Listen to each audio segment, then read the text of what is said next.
Hello children, welcome to your English class.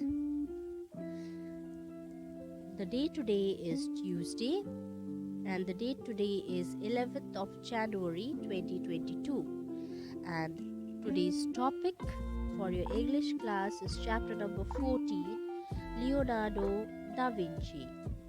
So children, yesterday we had learnt about his biography. So today we will know more about him in detail. So let's begin our class, children.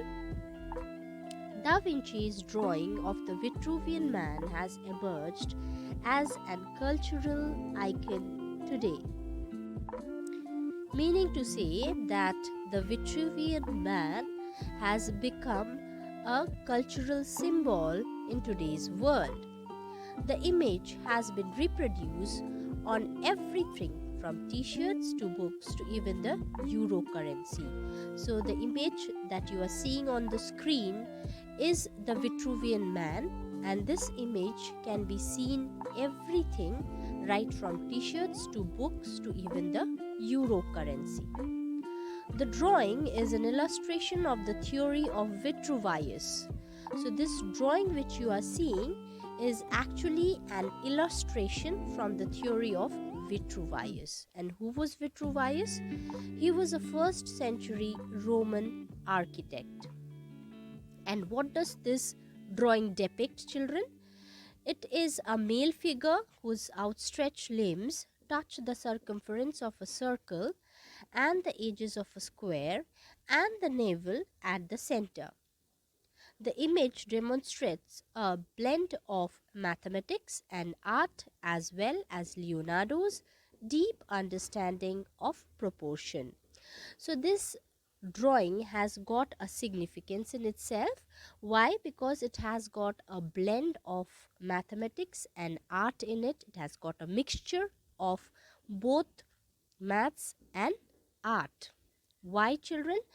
Art is very easy because you can see the picture itself is very beautiful, the sketch is very beautiful, so it has got a touch of art in it. The next is maths. What is depicted about maths in this picture? You can see the outstretched limbs which can touch the shape of a circle and the shape of a square. Okay, so it is in proportion. So it is often taken in maths that if you have a point, you can easily draw a circle with the help of a compass. Similarly, if you see this picture clearly, if you see it minutely, you will understand the navel depicts the center, and with the help of that center you can draw a circle. Okay, and the touch, you can see the male figure has outstretched his limbs, and the outstretched limb can touch the circumference of a circle as well as the square. What does it mean? That the outstretched limbs are in proportion with the circumference of the circle as well as with the square, with the edges of the square.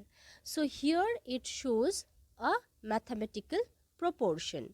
So we can say that this drawing of the Vitruvian Man has got a mixture of maths as well as art in it. Now let's talk about Leonardo da Vinci, the ideal Renaissance man. So he was also termed as the ideal Renaissance man. Now why was this? So let's talk about it, children.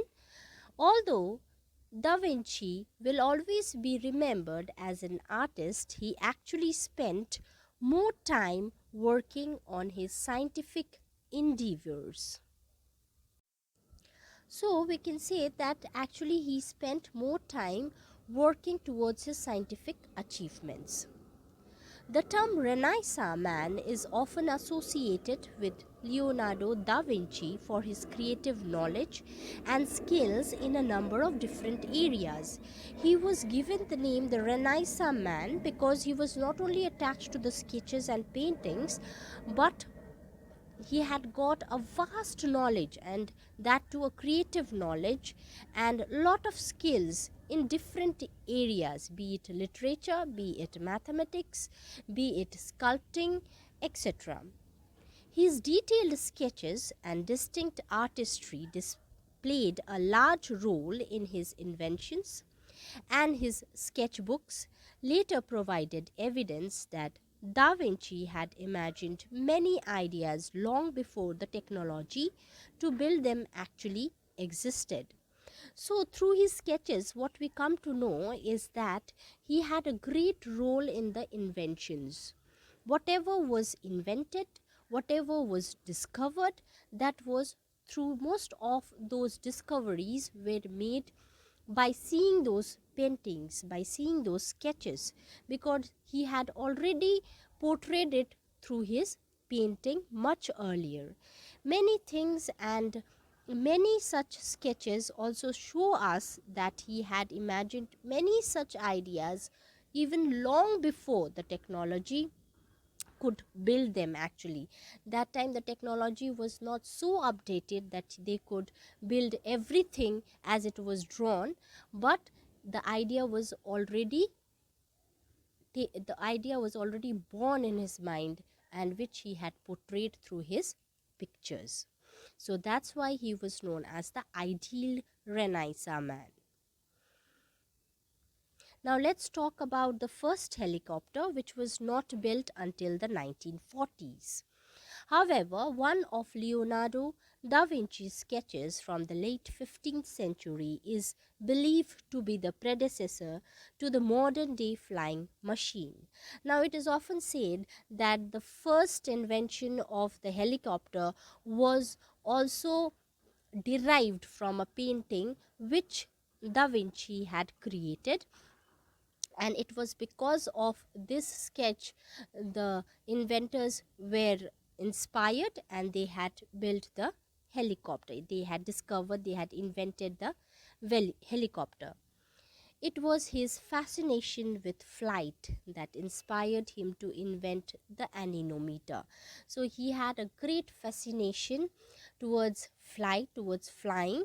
So that is why he had got great interest with that. So he had also invented the anemometer, and it is an instrument to measure the speed of wind. So here I'll show you the picture of an anemometer. Now let's talk about other sketches of his. His ingenious sketches also included models for the parachute, a self-propelled cart, a revolving bridge, and an armored car, among other things. However, most of his ideas remained on paper, as these ideas were way ahead of those times. So he used to make a lot of sketches which was a invention in itself, but it was in paper, and it had to be in paper because these ideas were ahead of those time, because the technology was it was not so updated at that time that it could complete everything which was being portrayed through his sketches. Science was not advanced enough to bring these ideas to completion, as science at that time was not so advanced to bring all these ideas to completion. So it had to remain on paper that time. Now let's talk about his different sketches altogether. His curiosity and hunger for knowledge never waned, so he did not stop learning. It was his curiosity. He was very curious about knowledge, and he had a deep hunger for it. So he went on and on trying to get it. He was constantly observing and inventing. He was a constant observer, so he went on observing and he went on inventing. Drawing was a tool for recording his investigation of nature, and he used drawing for portraying his investigation. Whatever he observed, he portrayed it through his drawings. He left a large body of drawings, over 2000, so almost 2000 pieces he had left, about all his sketches, which was almost about 2000 sketches which he had left for us, which record his ideas. Leonardo da Vinci spent the last years of his life in Rome and France. So the last days of his life was spent in Rome and France. He died in Amboise in France on 2nd May 1519. So this was where he took his last breath, Amboise in France on 2nd May 1519. His genius as an artist and inventor continues to inspire artists and scientists, alike centuries after his death. So he was a genius as an artist and as well as an inventor. So this inventions and this great motivation which he has given us is continuing to inspire the artists and scientists of even today, and this has been done through centuries even after his death. So this is about Leonardo da Vinci, children. This much for today, children. Thank you, children.